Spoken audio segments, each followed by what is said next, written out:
Hey guys, what is up? Rested back, and a quick apology for last week not getting a video out. The good news is I've finally reached the finish of my first draft on a book I've been writing for about 10 years now for my own original role-playing game. I'll talk more about that at the end. I don't think you're here to listen about that. Instead, today we are here talking about what is called the 80-50 problem in Japan, Hachiju Goju Mondai, which means parents who are becoming 80 years old or older, still taking care of kids who became Hikkikomori. And if you don't know what that word means, it's like a shut-in or a recluse or someone who doesn't go outside. And we're talking very extreme versions where they don't even leave their own room most of the time.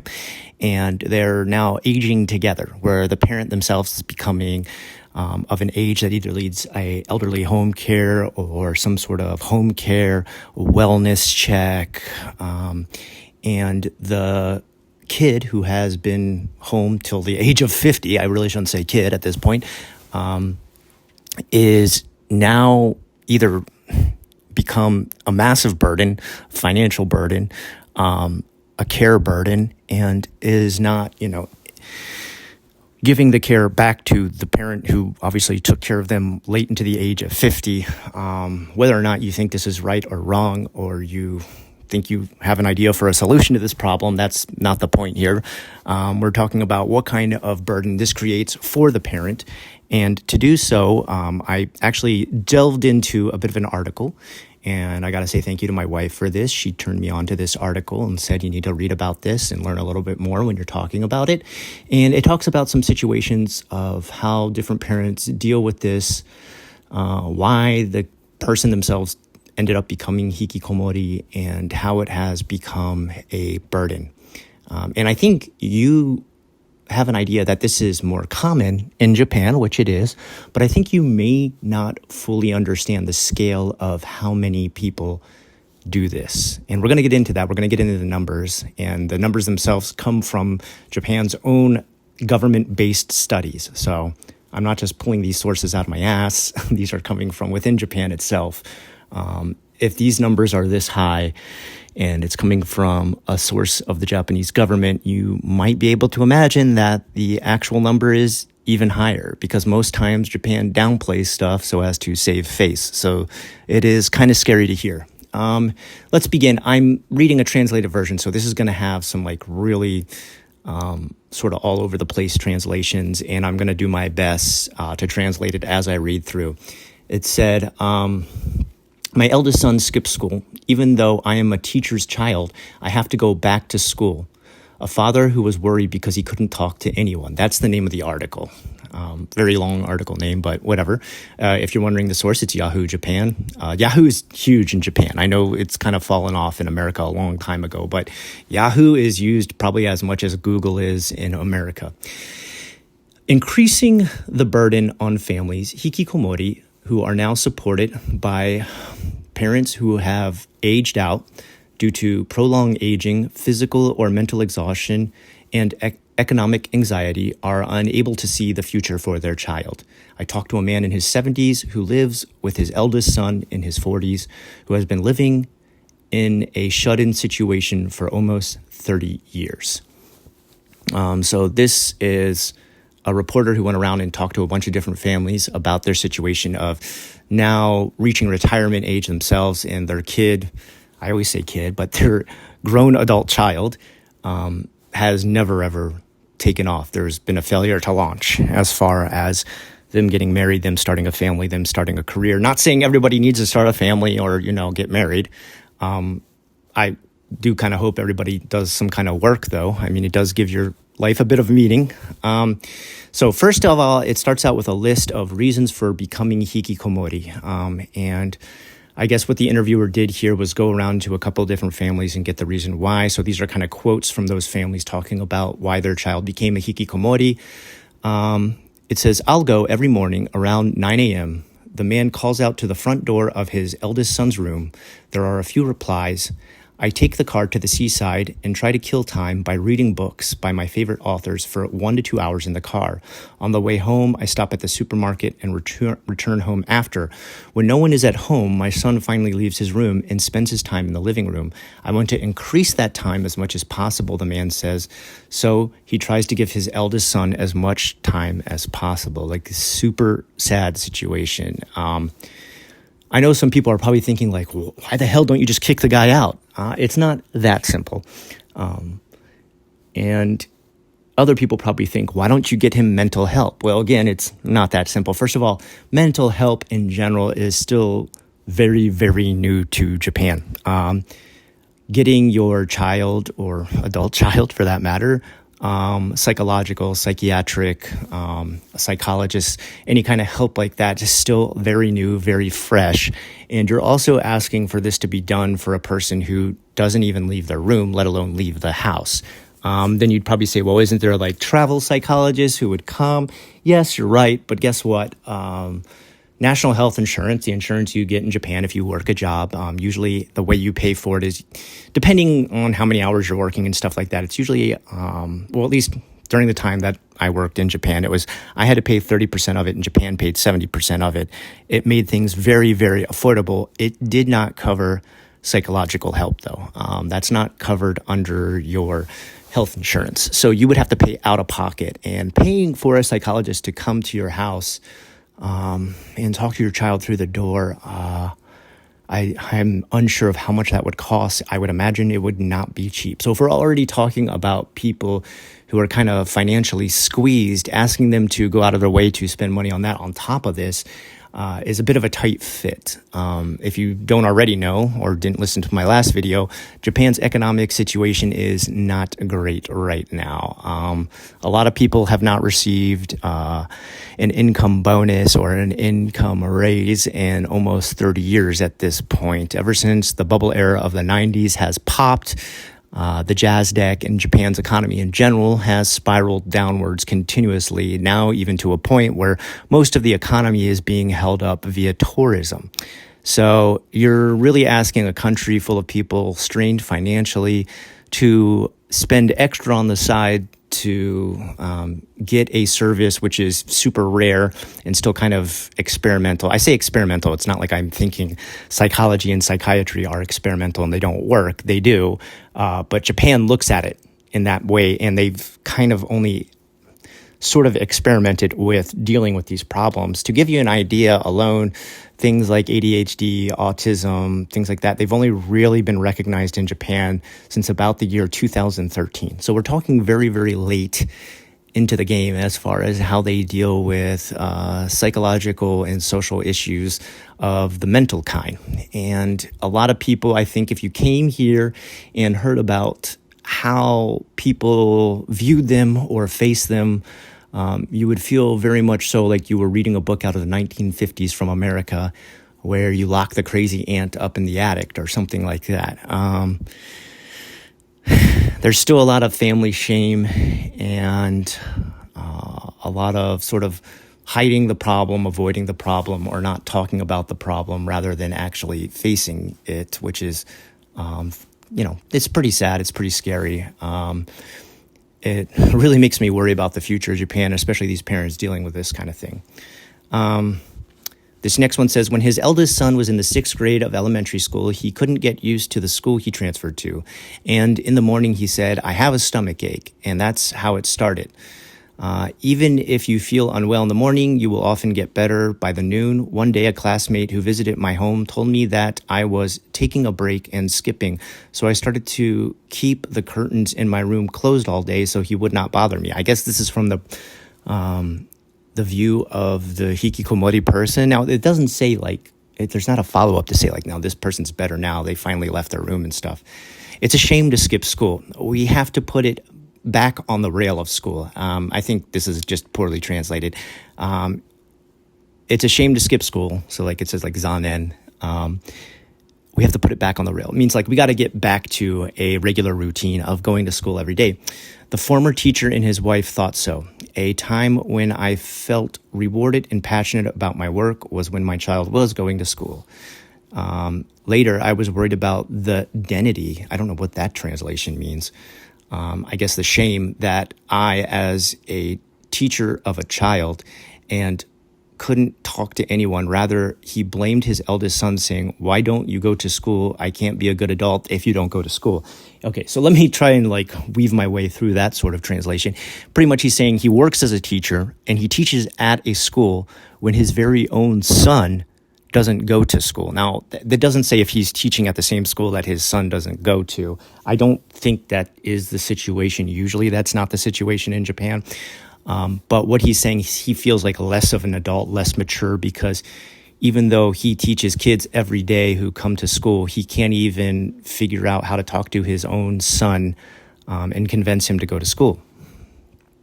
According to a survey by the Cabinet Office in 2022, there are an estimated 1.46 million hikikomori between the ages of 15 to 64.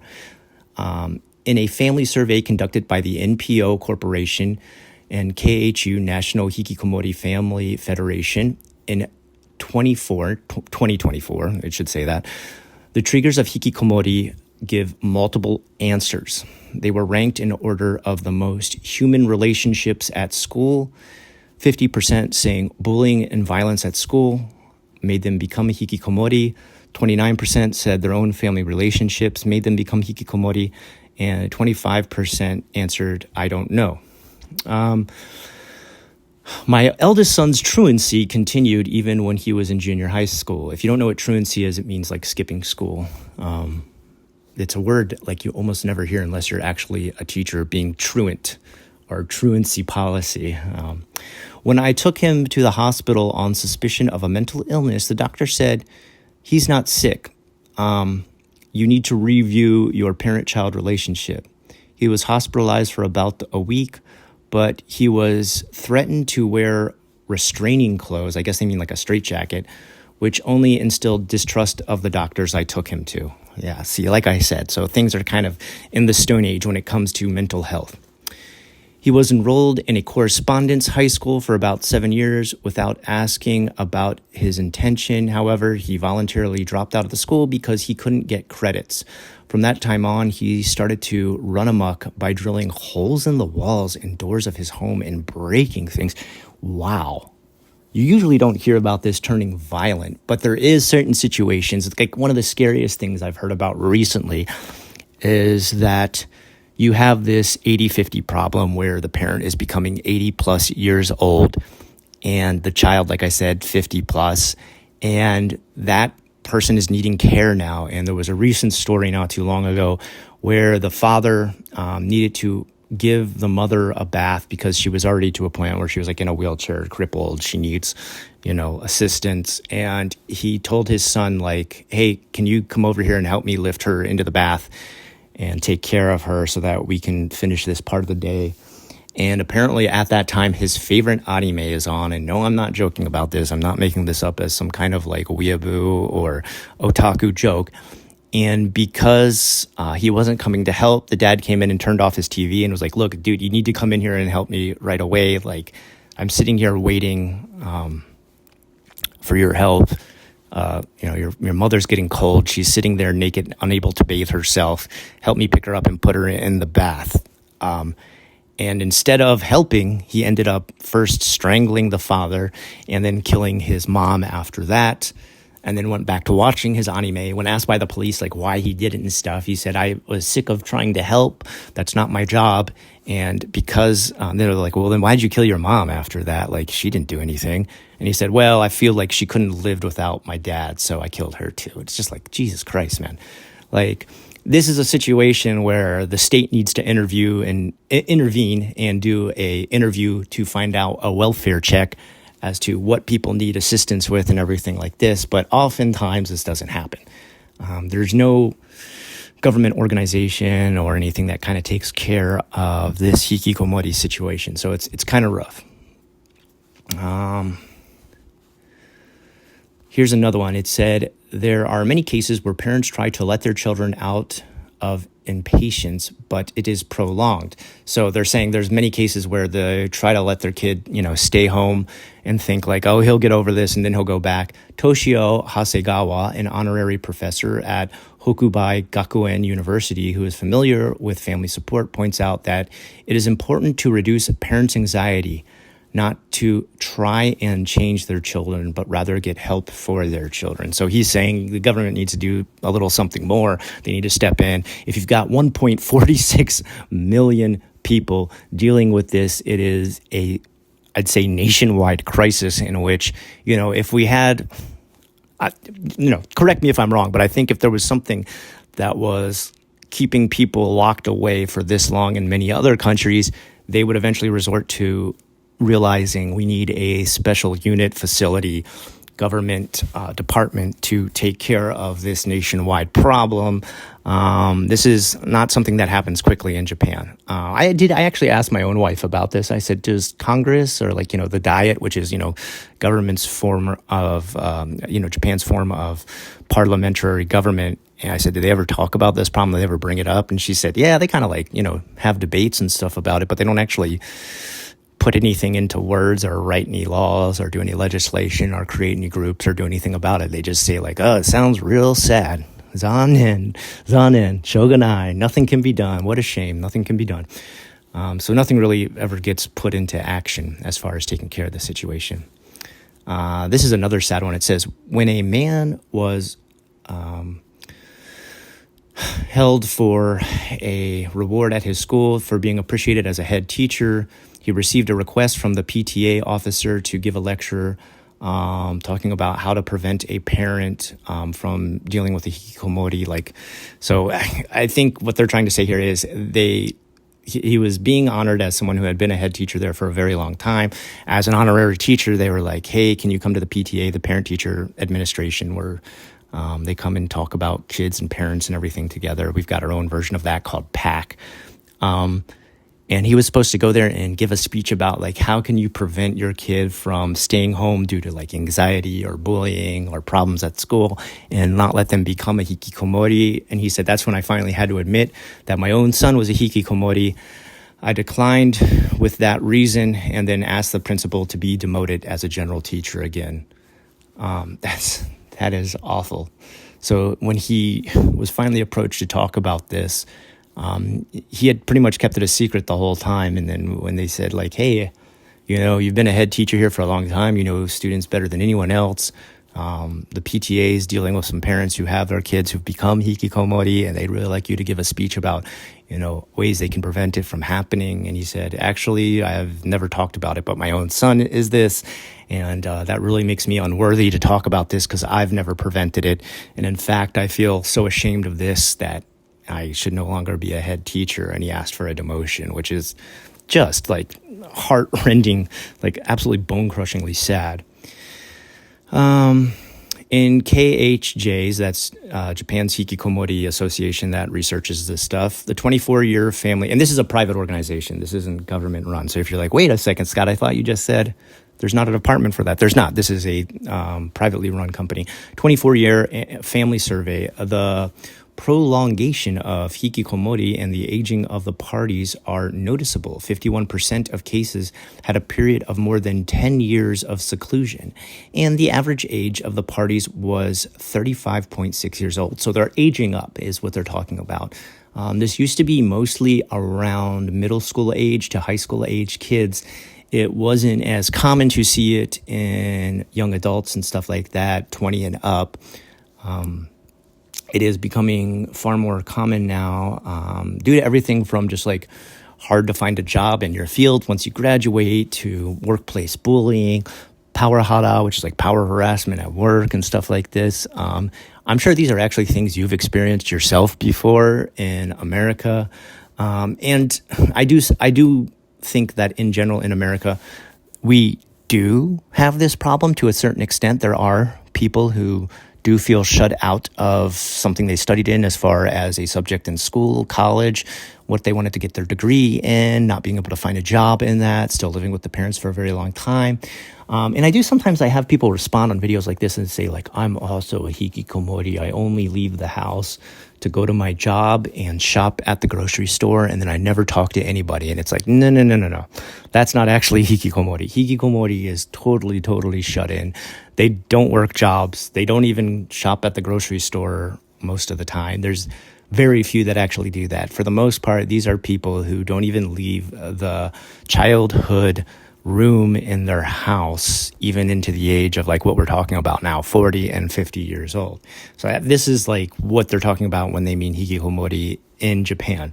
It's up to you what you want to define your own point of view definition of hikikomori is as far as the Western side of the world is concerned, but we're talking Japan version here. Among them, 78% sought support from their families. Journalist Masaki Ikegami said, the lives of middle-aged and elderly people in a state of seclusion are suddenly shaken as elderly parents develop dementia or die of illness. There are many cases where it does not lead to medical care and welfare systems and is necessary to connect them to a place of support and consultation without isolating parents and children. So this is what they're talking about. This is the problem. As these people age up, and so do the parents who let them stay, they run into the problem where that parent is no longer able to be a caregiver. And in fact, the roles need to switch, in which case, the child needs to become the caregiver, but they've never actually had any sort of training in this, of course. They've never had any kind of training whatsoever, and they've reached a point where they're not actually taking good care of themselves. So how the heck are they going to start taking good care of somebody in this sort of dire medical situation of having dementia or, life-draining illnesses? He's saying they need to be connected to some sort of special government agency that takes care of this, I'd say, unique situation. If it wasn't 1.46 million people having this is not super unique in Japan anymore.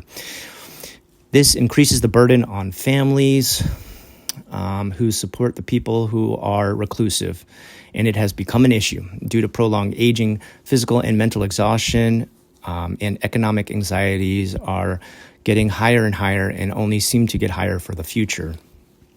So this is kind of where the article ends. And yeah, it is a rough situation.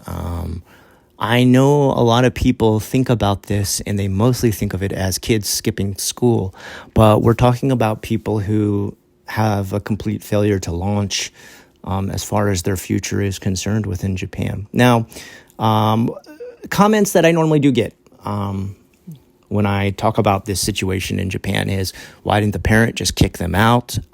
To a certain extent, I understand that. I think there are probably some situations where this is just laziness. This is not the answer, though, for every single part of these. Like, I would say probably laziness is only a very small percentage of a lot of these hikikomori. A lot of times what you're dealing with, and I'd say this is like more so 80 to 90% of these cases, is straight mental fatigue, mental illness, combating something that the parent is not trained to and that a professional mental health worker would actually need to be involved for this person to discover the tools to allow them mentally to handle the world outside of their room. They become locked in because you've got to understand the fact that Japan is a very locked in, straight and narrow as far as futures are concerned, with you in school, you in a job, you in a career path.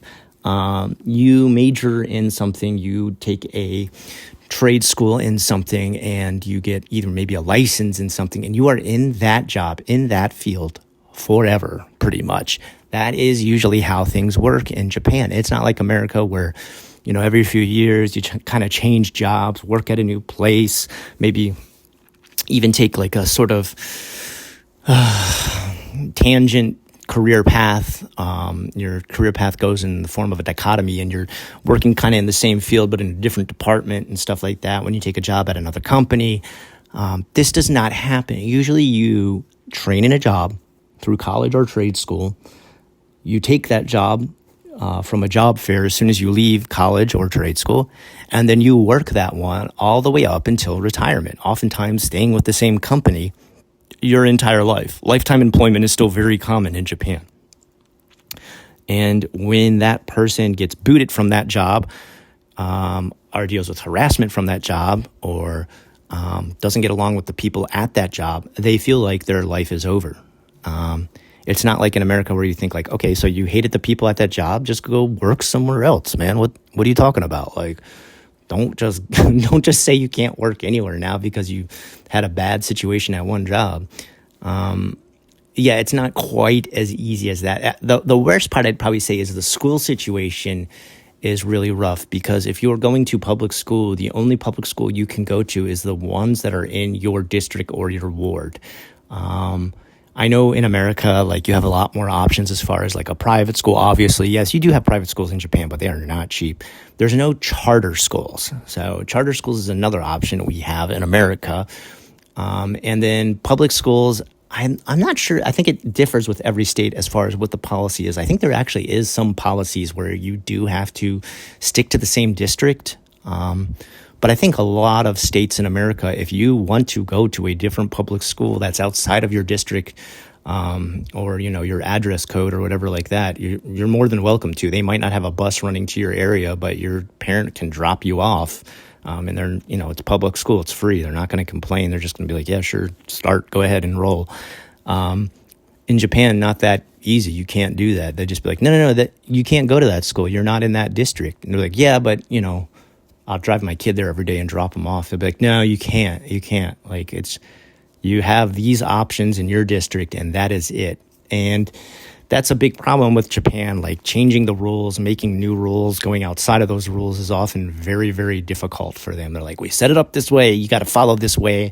You know, it's like going to an izakaya and asking for ketchup with your French fries when they've never had ketchup at that izakaya ever. If you ask, they're going to look at you like you're crazy because you're going outside of the rules. It seems like a small thing, but if even that small thing surprises the Japanese and they're not ready for it, just imagine a bigger thing like trying to go to a school outside of your district, right? That's just it. They're just going to be like, no, that just doesn't work. That doesn't happen. We don't do that. So that's kind of a really rough situation for the kids affected by this, who become Hikkikomori due to bullying, due to just not fitting in, due to feeling odd, or just not making friends in a school environment. And then you follow that up with almost the same situation with a job, where a job is what you've trained for your whole life. You're going to go to school for years for this. You're going to get your government license in it. There's a license for damn near everything in Japan. Like, you know, anything you can even imagine, like, you know, grooming dogs and stuff like that, assistance for almost any job.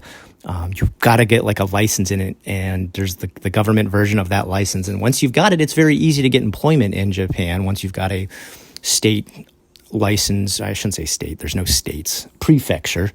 But then a lot of times the people who get into those careers, they only see that career. They're only like, this is the only path I have in life. Like, I failed at it and I don't have any other options.